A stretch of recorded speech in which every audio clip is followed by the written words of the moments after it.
Ngā mihi nui e ho mā, kei te whakaronga mai koutou ki te rongapai a ihu karaiti hoki, mai I te poka a hone. Welcome again, friends. It's great to be with you and great to be able to share this gospel reflection coming from the Anglican lectionary. The text we have today is John chapter 3, verses 13 to 17. I'm Buckshot. I'm speaking to you from Wellington in Aotearoa, New Zealand.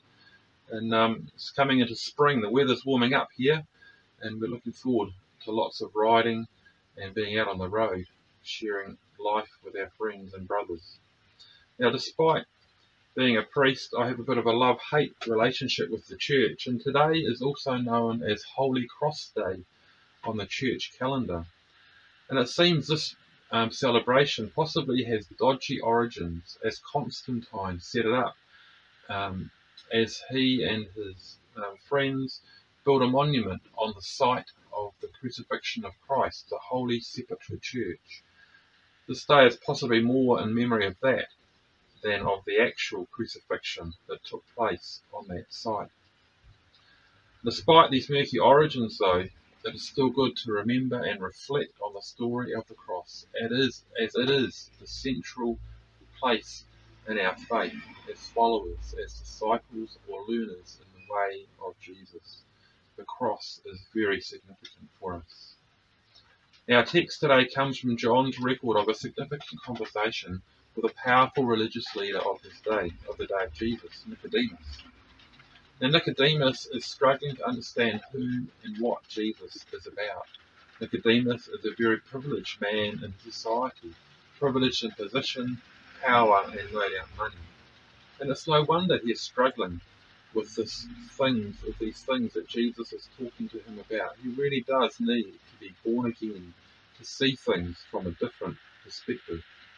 As Renee remarked last week, God is not like us, and we often end up with more questions than answers because of this. Today, Nicodemus is asking some big questions and having to respond with what Jesus gives him. Now, because of his privilege, Nicodemus is not used to the idea of suffering, of struggle, or indeed being sentenced to death as a criminal and executed on a Roman cross.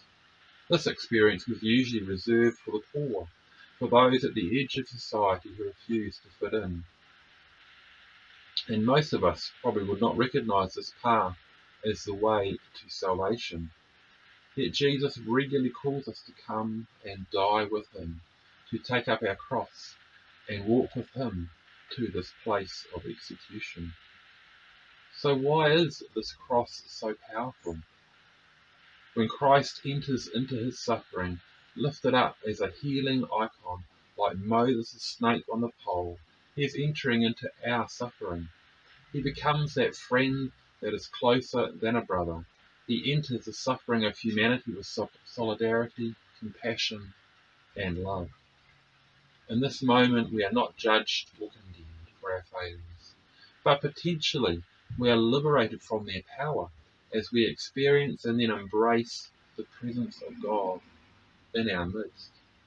A friend recently shared with me how they had a particular issue in their family, and on finding another family on the same road as them, but a little bit further down the track, they found lots of hope and encouragement from that solidarity, and also the possibility that the battle they were struggling with was winnable. The presence and the solidarity within the struggle helped to keep them going. In the same way, the cross of Christ is powerful as his path embraces and passes through the sometimes hideous reality of suffering and death. Like Nicodemus, many of us struggle to understand and make sense of this approach. Our privilege gets in the way and prevents us from experiencing the power of this cross. This power can only be understood once it has been experienced. Without the experience of knowing the embrace of Christ in the midst of our struggles, in the midst of our suffering, this is just a strange idea that doesn't make much sense. The reality of Christ being hung on that cross is the central point of our faith, not the resurrection and not the coming of the Spirit into our lives. They come after the cross and because of the cross. On this Holy Cross Day, may we know the entering into our lives, the entering into our struggles of the crucified Christ. May we not know condemnation, but rather embrace compassion and love from God, who is not afraid of however dark or difficult our situation may be.